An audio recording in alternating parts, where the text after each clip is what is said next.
the question always comes up, what are tarot cards?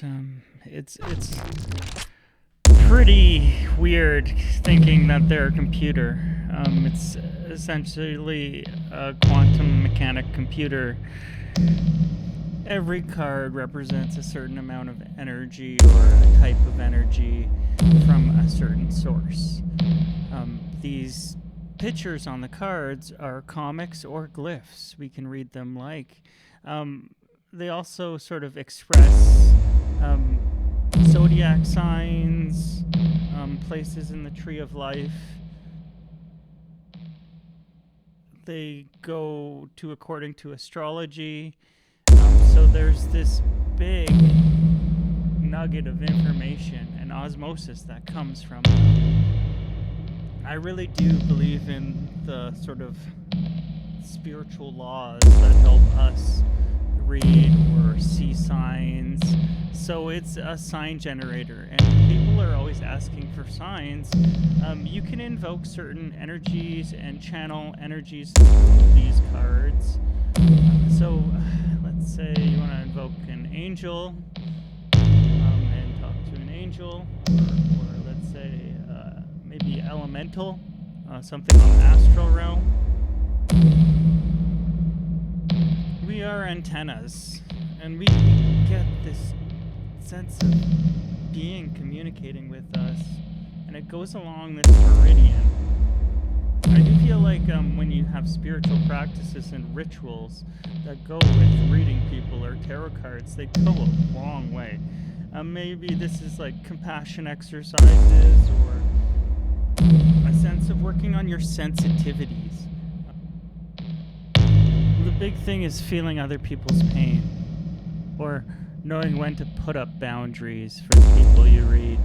Some people suck your energy, some people give you energy. It's a matter of getting excited to do this work for people. It's a matter of pushing through, being able to go through hell. It's a matter of sitting with people that are grieving, lost ones. And grief is the heaviest energy, so that's where prayer comes into play. It's very important to pray, because then you see the meaning of life and death. If you're just trapped here with the living all the time, you'll feel like, you'll get attached to life. Life and death are the biggest obstacles because we're in it like the ant is.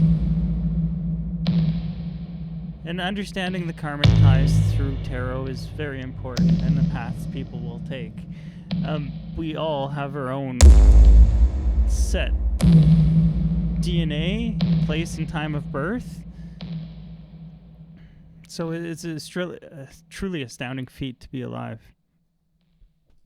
To truly realize that we can have an astral body and it can pull information, and things work different in the quantum realm than the living realm, is dependent on your gift or your inherent gift. I feel like we all have this muscle in us and we can work with it.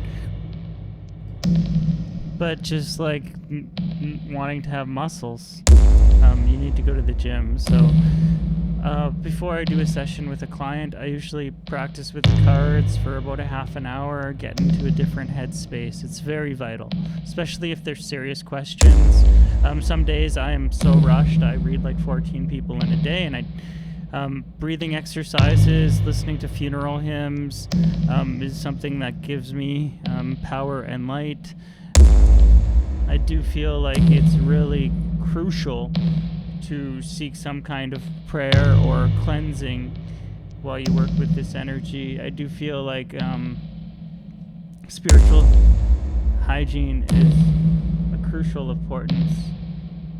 I do feel like we all can trigger the imagination, get vivid daydreams. Maybe this is listening to hypnosis, or could be doing a bunch of breathing exercises before a session. Really important. One of my favorite meditations is point meditation. So you stare at a card.